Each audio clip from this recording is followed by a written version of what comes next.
Hello everyone, আসসালামু আলাইকুম। Welcome back to my channel. আশা করছি সবাই ভালো আছেন। আমরাও আলহামদুলিল্লাহ ভালো আছি। তো আজকে আরও একটি ব্লগ নিয়ে হাজির হয়ে গিয়েছে আপনাদের জন্য বরাবরের মতো। আশা করছি আজকের ব্লগটিও সবার ভালো লাগবে। তো আজকে যে ব্লগটি শেয়ার করতেছি আপনাদের সঙ্গে, সেহরি থেকে আমি ব্লগটা শুরু করেছি। অবশ্য আমরা সেহরি খেয়ে নিয়েছি, প্রথমে দেখিয়েছি অবশ্য। তো এখন হলো সময় দুপুর প্রায় 12:30টার মতো বাজে। তো আজকে বাজারে গিয়েছিল আমার ভাই। তো ও আসার সময় অনেক কিছু বাজার করে নিয়ে এসেছে। আসলে প্রতিদিনই অনলাইনে অনেক কিছু কেনাকাটা করা হয়, তারপরে মন মতো কিন্তু সব কিছু বাজার হয় না আর কি। আর অনলাইনে কিন্তু মন মতো সব কিছু বাজার করা যায় না, অল্প অল্প করে কিন্তু আনতে হয়। অনেক সময় দেখা যায় ভালো পড়ে না, যে কোনো খাবার দাবার অর্ডার করে থাকি, মানে ভালো জিনিস পাওয়া যায় না। সেজন্য ভাবলাম আজকে একটু বেশি পরিমাণে বাজার করে নিয়ে আসি, হয়তো আমাদের 1 মাস চলে যাবে সেজন্য। আর যেহেতু এখন লকডাউন বাড়ানো হচ্ছে, সেজন্য বাজার সদাই একটু বেশি করে করে নিলে আর বাসা থেকে বেরোতে হবে না। তো আজকে অনেক কিছুই বাজার করা হয়েছে। পেঁয়াজ, আলু, চাল এগুলো শেষ হয়ে গিয়েছিল। প্রায় মোটামুটি ঈদের বাজারও অলরেডি হয়ে গিয়েছে। কিছু টুকিটাকি বাজার করে নিয়ে এসেছে। তো অল্প অল্প করে বাজারগুলো নিয়ে আসতেছে লিফটে করে। তো প্রায় আসার পর কিন্তু অনেক বাজার গুছানো হয়ে গিয়েছে অলরেডি। তো এখানে পেঁয়াজ, আলু একটু বেশ পরিমাণে নিয়ে এসেছে, সেগুলো একটু গুছিয়ে রেখে দিয়েছে। আর বিশেষ করে এগুলো আজকে গুছিয়েছে আম্মু, বিশেষ করে সব কাজই আম্মু করেছে আজকে। তো সবাই মিলে টুকিটাকি কাজ করে নিয়েছে। আর রান্নার আয়োজন এখনও করা হয়নি অবশ্য, কিছুক্ষণের মধ্যেই রান্নাটা করে নেব। তো আজকে আমি ডিম পোলাও রান্না করব। আর ডিম পোলাও রান্না করার একটা কাহিনী আছে। যখন বাজার থেকে সব কিছুই বাজার করে নিয়ে এসেছিল, তখন কিন্তু আমাদের চাল ডাল এগুলো আমরা সব কিছু প্যাকেটগুলো ওয়াশ করে নিয়েছি সাবান দিয়ে। তরমুজ, তারপর যে যে জিনিসগুলো ধুতে পারবো সব জিনিসই কিন্তু সাবানের পানি দিয়ে ধুয়ে নিয়েছি এক এক করে। তো এখনও ব্লিচিংয়ের সাবান দিয়ে এগুলো মুছে নেওয়া হচ্ছে, যেগুলো শুকনো খাবার সেগুলো। তো আজকে প্লট চাল ধুতে গিয়ে প্লট চালের প্যাকেট ফেটে গিয়ে মানে চালটা ভিজে যায়, তাই ভাবলাম আজকে প্লট চালটা দিয়ে ডিম পোলাও রান্না করি। আসলে কোনো প্রিপারেশন নিয়ে নিয়ে আজকে রান্না করব ডিম পোলাও। তো যেহেতু চাউলের প্যাকেটটা ছেড়ে গিয়েছে, তাই ভাবলাম আজকে ডিম পোলাওটা রান্না করে ফেলি। তো বাচ্চারা খাবে কিনা সেটা সঠিক জানি না, ওরা এমনিতে চিকেন রোস্ট বা এমনি মাংস ছাড়া খেতে চায় না একদম। তারপরও আজকে করতেছি ডিম পোলাও, কেমন হয় আমি জানি না, আমি কখনো এটা রান্না করিনি, এই প্রথম ডিম পোলাও রান্না করতেছি। তো আমি এখন পোলাওর মধ্যে যে মশলা দিয়েছি সব কিছু কষিয়ে এখন চালটা দিয়ে দিয়েছি, জাস্ট একটু নেড়ে চেড়ে নিচ্ছি। আর আজকে নতুন চাল এনেছে, এটা এটা আমি আর কখনো রান্না করিনি, তারপর ট্রাই করে দেখতেছি কেমন হবে। তো চালটা আমার ভালোভাবে কষানো হয়ে গিয়েছে। আমি ফুলকির মিল্ক দিয়ে, কাঁচা পেঁয়াজ, কাঁচা মরিচ দিয়ে জাস্ট একটু নেড়ে চেড়ে মিশিয়ে দিচ্ছি।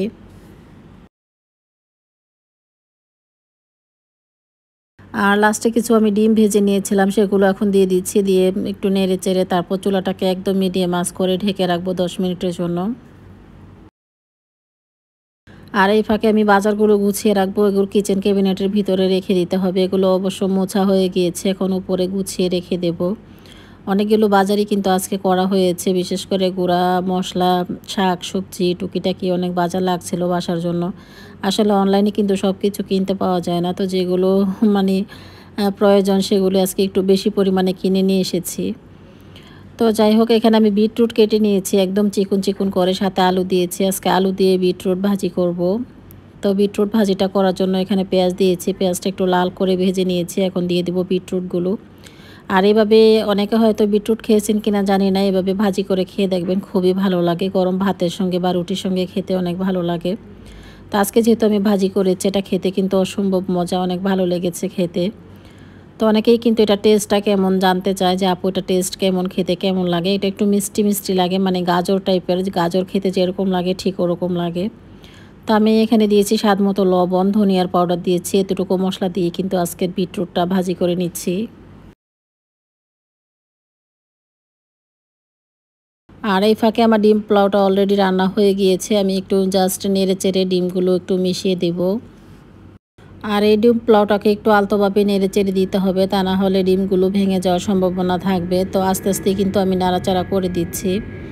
তারপর আজকের ইফতার হবে আমাদের, এটা আর কি বাচ্চাদের জন্য আজকে তৈরি করেছি। এটা বিশেষ করে কোনো প্রিপারেশন নেওয়া হয়নি যে আজকে এটা রান্না করব, এমনিতেই আজকে রান্নাটা হয়ে গিয়েছে। তো যাই হোক, এখন আমি একটু নাড়াচাড়া করে তারপর ঢেকে রাখবো। আর ফাঁকে ফাঁকে আমি বিটরুটটাকেও নেড়ে দিচ্ছি। আর বিটরুট হতে কিন্তু অনেক সময় লাগে, সিদ্ধ হতে চায় না একদম, ঠিক মূলার মতো বা গাজরের মতো সিদ্ধ হতে অনেক সময় লাগে। তো আমার বিটরুটটা হতেও প্রায় সময় লাগতেছে 20 থেকে 25 মিনিটের মতো সময় লেগে যায় এটা সিদ্ধ হতে। তো তো এখন আমি জাস্ট নেড়ে চেড়ে চেক করে দেখতেছি যে বিটরুটটা কতটুকু পরিমাণ সিদ্ধ হয়েছে। এখনও অবশ্য সিদ্ধ হয়নি, আরও বাকি রয়েছে, হয়তো 5-6 মিনিট লাগবে এটা সিদ্ধ হতে। আর এখানে আমি তৈরি করে নিচ্ছি পালন পাকোড়া। গত ব্লগে আমি দেখিয়েছিলাম এটার মধ্যে কি কি আমি দিয়েছি, তো আজকে আর ডিটেলসে দেখাইনি। আর এক ভাইয়া ইউকেতে থাকে, সে ভাইয়াটা আমাকে বলেছে, আপু তোমার ফ্রাই প্যানটা একটু ভালোভাবে ঘষে মেজে পরিষ্কার করে নিও। খুব সুন্দরভাবে আমাকে গুছিয়ে বলেছে, অসংখ্য ধন্যবাদ ভাইয়াকে। আসলে আমি বাংলাদেশে থাকি না, আর ফ্রাই প্যানটা তেমন আসলে ফ্রাই প্যানটা আমার অনেক দিন ইউজ করা হয়েছে, তেমন বেশি ক্লিন করা হয়নি, সেজন্য হয়তো ভাইয়ার চোখে পড়েছে, সেজন্য আমাকে কমেন্টে লিখেছে। তো যাই হোক, এখন আমাদের প্রায় ইফতার টাইম হয়ে গিয়েছে, আমি এখন ইফতার আয়োজন করে নিচ্ছি। আর অনেক তাড়াতাড়ি কিন্তু আমাদের রমাদানগুলো শেষ হয়ে গিয়েছে, বলতে বলতে 18টা রোজা চলে গিয়েছে। আসলে খুবই খারাপ লাগে যখন এটা মনে পড়ে। রোজার মাস একটা বরকতের মাস, অনেক বরকত আসে কিন্তু ওই রোজার মাসে। তো আমরা সবাই মিলে এখন ইফতার করে নিচ্ছি। আমরা সবাই টেবিলে বসেছি, আসলে টেবিলে জায়গা হচ্ছিল না, কেউ পিছনে কেউ সামনে বসেছে, ছড়িয়ে ছিটিয়ে সবাই মিলে বসেছি আর কি। তো যাই হোক, আমাদের ইফতারে খাওয়ার পর আমরা একটু বসেছি, মানে নামাজ পড়ে তসবিহ নিয়ে বসেছি, সবাই চা করে খেয়ে নিচ্ছি এখন। আর প্রতিদিনই আমাদের 2 টাইম চা খাওয়া হয়। আমরা যেহেতু এখন চা খেতে পারতেছি না, সেই জন্য ইফতারের পর বা সেহরির পর একবার খেয়ে থাকি। আদার চাটা বিশেষ করে খেয়ে থাকি, খুবই ভালো লাগে আদার ফ্লেভারটা আমার কাছে। আর গতকালকে প্রচুর গরম পড়েছে, আজকে তেমন বেশি গরম আমার কাছে মনে হয়নি, যেহেতু আজকে অনেক তাড়াতাড়ি রান্নাবাড়া করা হয়ে গিয়েছে সেজন্য হয়তো। আর আমার কিচেনে এমনি তো রোদ আসে, সেজন্য কিচেনে রান্না করতে আমার কাছে কেন যেন ভালো লাগে না, একদম বিতৃষ্ণা লাগে। রোজ সকালবেলা ঘুম থেকে উঠে দেখি কিচেনে রোদ চলে আসে, রান্না করে কোনো কাজ করা যায় না। তো ইফতারের পরপরই আমি রুমটাকে ক্লিন করে নিই সবসময়। আজকে কিন্তু আমার রুম ক্লিন করা হয়ে গিয়েছে, ডাইনিং টেবিল সব কিছু আমি মুছে পরিষ্কার করে নিয়েছি, রান্নাঘরটাও ক্লিন করা হয়ে গিয়েছে। আর আজকে সারাদিন শালীন ভাত খাইনি, ওকে আমি অনেকবার বলেছি ভাত খাওয়ার জন্য, ও আজকে ভাত খাবেন না, শুধু টুকিটাকি খেয়ে রয়েছে আজকে। তো এটা ছিল তারপরের দিন সকালবেলা ঘুম থেকে উঠেই আমি দরজাটা খুলে দিচ্ছি। আর আজকের ব্লগটা আমি 2 দিনে মেক করেছি অল্প করে। আসলে প্রতিদিন একই রকম ব্লগ দেখালে হয়তো ভালো লাগে না, সেহরি থেকে ইফতার, ইফতার থেকে সেহরি, এতটুকুই শুধু। যেহেতু বাসা থেকে বেরোতে পারতেছি না, আর আমাদের বাংলাদেশের যে অবস্থা এখন বর্তমানে, সবাই শপিং করতেছে, সবাই খোলামেলা মাঠে হাঁটতেছে, রাস্তায় হাঁটতেছে, দেখে খুবই খারাপ লাগে আসলে। ওর আব্বুকে বলি চলো আমরাও হাঁটতে যাই, বাসায় বসে থেকে কী লাভ। ওর আব্বু বলল না, আমাদের বাসায় থাকতে হবে, বাসার থেকে বেরোতে পারবো না। আসলে অনেক খারাপ লাগে, এখন বাসায় একদম থাকতে ইচ্ছে করে না। আমার ইচ্ছে করে একটু বাইরে যেয়ে খোলা আকাশের নিচে একটু বড় ধরনের নিঃশ্বাস নিয়ে ঘুরে আসি, আমার কাছে এরকম মনে হচ্ছে আজকে অনেক দিন। ওর আব্বুকে বলি চলো আমরা একটু বাইরে যাই। আসলে আমার কেন যেন কয়েকদিন অনেক বাইরে যেতে ইচ্ছে করতেছে, বুঝতেছি না। তারপরও আমার ইচ্ছা হলে আমি যেতে পারবো না, বাচ্চাদের কথা চিন্তা করে, ফ্যামিলির কথা চিন্তা করে আমাকে বাসায় থাকতে হবে। আজকে 3 মাস আমি বাসায় বন্দি, আসলে মানে নিঃশ্বাস নিতে ইচ্ছে করতেছে খোলা আকাশের নিচে। তো যাই হোক, আল্লাহ তাআলা কবে আমাদেরকে উদ্ধার করবে এই মহামারী থেকে সেটা আমরা নিজেও জানি না। অনেক কষ্ট লাগে যখন মনে পড়ে কথাটা। আর সব সময় আমি একটু সকাল টাইমে হাতের টুকিটাকি কাজগুলো শেষ করে নিই, তো আজকেও হাতের টুকিটাকি কাজ শেষ করে নিয়েছি, যেমন বয়মের মধ্যে এটা সেটা নেওয়া। বিকেল টাইমে একটু ব্যস্ত হয়ে পড়ি, ইফতার আয়োজন করতে হয়, সেই জন্য সকাল টাইমে কিন্তু এটা করে নিলে সবচেয়ে বেশি ভালো হয়। তো আমার বয়মে চা, চিনি, দুধ এগুলো শেষ হয়ে গিয়েছিল, সেগুলো একটু বয়মে নিয়ে নিচ্ছি। তারপর কিচেন ক্যাবিনেটটাকেও আজকে পরিষ্কার করবো, ভাবতেছি অনেক দিন ধরে কিচেনটাকে আমি ধরবো, মানে গুছাবো। মানে দিনে হলে মনে হয়, আর রাতে হলে ইচ্ছে করে বেশি রাতে গুছাতে রুমটাকে, ইফতারের পর আর ইচ্ছে করে না।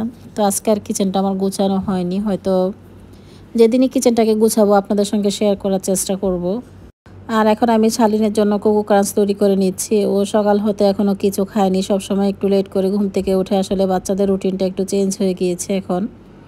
রেগুলার রীতিমতো খাওয়া হচ্ছে না, সকালেরটা দুপুরে, দুপুরেরটা বিকেল টাইমে খাওয়া হচ্ছে ইদানিং। শালীনের একটু কষ্ট হয়ে যায়, যেহেতু আমরা সবাই রোজা থাকি, ও রোজা থাকে না, একটু দেরি করে ঘুম থেকে উঠে, খাবার দাবার তেমন বেশি আগ্রহ নেই ওর। তো টুকিটাকি হাতের কাছে যা পেয়ে থাকে সেগুলো ও খেয়ে নেয় একা একাই, আমাদের আর ইচ্ছে করে দিতে হয় না। তারপরও এখনকার সময়টাতে বাচ্চাদেরকে কেয়ার করা অনেক জরুরি, যেহেতু বাচ্চারা বাসায় থাকতেছে, আগের মতো বাহিরে যাচ্ছে না, কোথাও যাচ্ছে না, ঠিক মতো খাওয়া দাওয়া করাতে হবে। আর বাসা থাকা অবস্থায় কিন্তু বাচ্চারা এখন ঠিক মতো খাওয়া দাওয়া করতেছে না, ওকে আমার জোর করে সবসময় খাওয়াতে হয়। তা আমি এখন অরেঞ্জ জুস তৈরি করে নিচ্ছি। আর আজকে কয়েকদিন ভাবতেছি বিটরুট জুস তৈরি করব। আসলে আমার জুসার মেশিন আছে, বাংলাদেশেও শুকেছে। আজকে বলি মানে বাহির করব, ধুয়ে ক্লিন করে পরিষ্কার করে তারপর ওটার মধ্যে জুস তৈরি করব। অলসতার জন্য সেটা বাহির করা হয়নি। ভালো আছে কিনা সেটা আমি সঠিক জানি না, আজ থেকে অনেক বছর আগে সেটা আমি নিয়ে এসেছিলাম মালয়েশিয়া থেকে। তো তো দেখি আগামী দিন সেই জুসারটা বের করে তারপর আমি জুস তৈরি করার চেষ্টা করব। যেহেতু আমি বিটরুট কিনে নিয়ে এসেছি, আজকে বিটরুট ভাজি করেছি, তার মধ্যে আমি জুস করতে চেয়েছিলাম অবশ্য, তারপর আর করা হয়নি। আর এখানে আমার অরেঞ্জ জুসটা তৈরি করা হয়ে গিয়েছে। এখন আর আগের মতো জুস তৈরি করা হয় না, বাচ্চারা ঠান্ডা খেতে চায়। আর আজকে 2-3 মাস ওদেরকে আমি ঠান্ডা খেতে একদমই দিচ্ছি না। যখনই শালীনের জন্য জুস তৈরি করব তখনই ও আইস চাবে যে আমাকে আইস দিয়ে জুস তৈরি করে দেয়, তাহলে খেতে ভালো লাগবে। আমি তখন একদমই নিষেধ করে দিই। আমরা ফুটানো পানি খাই অবশ্য বাংলাদেশে আসার পর। ফুটানো পানিটাই বিশেষ করে খাওয়া হচ্ছে। তারপর ঠান্ডা পানি তো একদমই বাদ দিয়ে দিয়েছি, ঠান্ডা পানি খেতে দেই না বাচ্চাদেরকে। আমরা নিজেরও ঠান্ডা পানিটা খাই না। এখনকার যে সমস্যাটা, সেই সমস্যাটা সমাধান না হওয়া পর্যন্ত আমি চাচ্ছি যে বাসায় কোনো ঠান্ডা পানি আনবো না বা তৈরি করব না। তো আমরা রমাদানে ইফতার করতেছি, যে শরবত তৈরি করতেছি সেগুলো কিন্তু আমরা গরম খেয়ে নিচ্ছি, কিছু করার নেই। যে কোনো খাবারই এখন খেয়ে থাকি, গরম গরম খাওয়ার চেষ্টা করি। আর বাসি খাবার অ্যাভয়েড করবেন, বাসি খাবার একদমই খাওয়া ঠিক না এই সময়টাতে। তো আমরাও কিন্তু বাসায় যে বাসি খাবার থাকে সেগুলো হয়তো ফেলে দিয়ে একদমই খাওয়া হয় না আমাদের। তো যাই হোক, এখন আজকে শালীনের ডয়ারটা আমি ধরেছি। অনেক দিন ধরে শালীন এখান থেকে নিয়ে নিজের ইচ্ছে মতো গোসল করে আর কাপড় চোপড় নিজে ইউজ করে। তো আজকে কিন্তু আমি ডয়ারটা একটু ক্লিন করে নিচ্ছি, ওর রুমটাকে একটু গুছাবো। রুম বলতে মানে ওর ওয়ার্ডরোবটা একটু গুছাবো আর রুমটাকে একটু ক্লিন করে নিব। তো এখন আমি জোহরের নামাজটা আদায় করে নিচ্ছি। আমাদের এখন জোহরের নামাজের আজান দিয়ে দিয়েছে, তারপর আমি রুমটাকে একটু ক্লিন করে কিচেনে চলে যাব, রান্না বান্নার আয়োজন করতে হবে। আর আজকে একজন ছোট্ট সোনামণির নাম বলবো। সে মামনিটা সবসময় ওর আম্মুর সঙ্গে আমার ব্লগ দেখে থাকে। ওর নামটা অবশ্য প্রায় সময় আমার মুখে শুনতে চায়, আসলে আমার মনে থাকে না বা অনেক সময় কমেন্ট সেকশন চেক করা হয় না, তাই ভাবলাম আজকে সেই ছোট সোনামণির নামটা বলে ফেলি। তো সেই ছোট সোনামণির নাম হলো আফরা। আফরা আমার সবসময় ভিডিওগুলো দেখে থাকে, ওর নামটা খুব সুন্দর। তো আজকে ওর নামটা আমি বলেছি, সবসময় ও ব্লগ ভিডিও দেখে আর বসে থাকে ওর নামটা শোনার জন্য, তাই ওর নামটা বলেছি। আসলে অনেকেই কিন্তু শুনতে চায় নাম, তো এখন যেহেতু সময় পাই না সেজন্য সবার নামগুলো অবশ্য মনে থাকে না, সেজন্য শেয়ার করতে পারি না। আর এই আপুটা আমাকে অনেক দিন কমে লিখেছে, আপু আমার মেয়েটা সব সময় তোমার ব্লগ দেখে, প্লিজ ওর নামটা বলো। সেজন্য আজকে ওর নামটা বলেছি। জানি না আজকে আফরা আমার ভিডিওটা দেখবে কিনা। তো আজকে আমি টুকিটাকি কিছু কাজ করে নিচ্ছি এখন। আর সব সময় আমার এই বিস্কিটের বক্সগুলা, বিশেষ করে বাংলাদেশে আসার পর অনেক বিস্কিট খাওয়া হচ্ছে। আর বাংলাদেশের বিস্কিটটা বিশেষ করে আমরা সবাই অনেক লাইক করি, খেতে ভালো লাগে। বাহিরের দেশের বিস্কিটটা এত ভালো লাগে না, বাংলাদেশের বিস্কিটের ফ্লেভারটা একটু অন্যরকম আসে। তো চায়ের সঙ্গে সবসময় খেয়ে থাকি, ইফতারের পরেও কিন্তু এখনও আমাদের চা খাওয়া হয় বিস্কিট দিয়ে, সবসময় এটা খাওয়ার চেষ্টা করি। রমাদান ছাড়াও কিন্তু সকাল বিকাল আমাদের 2 টাইম চা খাওয়া। আর ওর আব্বুকে যখন বাজারে পাঠাবো তখন কিছুই বলতে হয় না, আমাকে কখনই কোনো কিছু জিজ্ঞেস করে নিয়ে আসে না যে কোন জিনিসটার প্রয়োজন হবে, নিজে থেকে অনেক কিছু কেনাকাটা করে নিয়ে আসে। আজকেও যখন বাজারে গিয়েছে অনেক কিছু কেনাকাটা করে নিয়ে এসেছে। আসলে আমি কিন্তু জানিই না বাজার করেছে, অনেক কিছুই কেনা হয়ে গিয়েছে। বিস্কিট, চানাচুর, যে জিনিসটা খেতে পছন্দ করে সেই জিনিসটা একটু বেশি পরিমাণে কিনে নিয়ে আসে। আর অনেক আপিরা আমাকে জিজ্ঞেস করেছে, আপি তুমি কবে মালয়েশিয়া যাবে, তোমার বাড়িটা অনেক মিস করতেছি। আসলে আমার বাড়িটা আমিও অনেক মিস করি, আমার খুবই খারাপ লাগে যখন মনে পড়ে। বিশেষ করে গাছগুলোর কথা মনে পড়লে অনেক খারাপ লাগে। তো আমরা এখন আর যেতে পারবো না, যেহেতু বর্তমানে লকডাউন চলতেছে। আর ফ্লাইট বর্তমানে বন্ধ আছে, মালয়েশিয়াতে লকডাউন দিয়েছে আগামী মাস পর্যন্ত, হয়তো 9 তারিখ পর্যন্ত পড়েছে। তো এখন তো আর আমাদের যাওয়া হবে না। তো কবে যেতে পারবো সেটা আল্লাহ তাআলাই জানে, সঠিক আমরা বলতে পারবো না। এখন ফ্লাইট দেশ যেহেতু বন্ধ, এখন অনেকেরই ফ্লাইট বন্ধ, এখন কেউ যেতে পারতেছে না। তো যাই হোক, সবাই আমাদের জন্য দোয়া করবেন, আমরাও আপনাদের জন্য দোয়া করি। আল্লাহ তাআলা সবাইকে ভালো রাখুক, সুস্থ রাখুক। তো আমার বিস্কিটগুলো এখন গুছানো হয়ে গিয়েছে, আমি এখন বক্সে রেখে দিচ্ছি। আর আজকের ব্লগটি এ পর্যন্তই। সবাই ভালো থাকবেন, সুস্থ থাকবেন আর আমাদের জন্য দোয়া করবেন। আল্লাহ হাফেজ সবাইকে।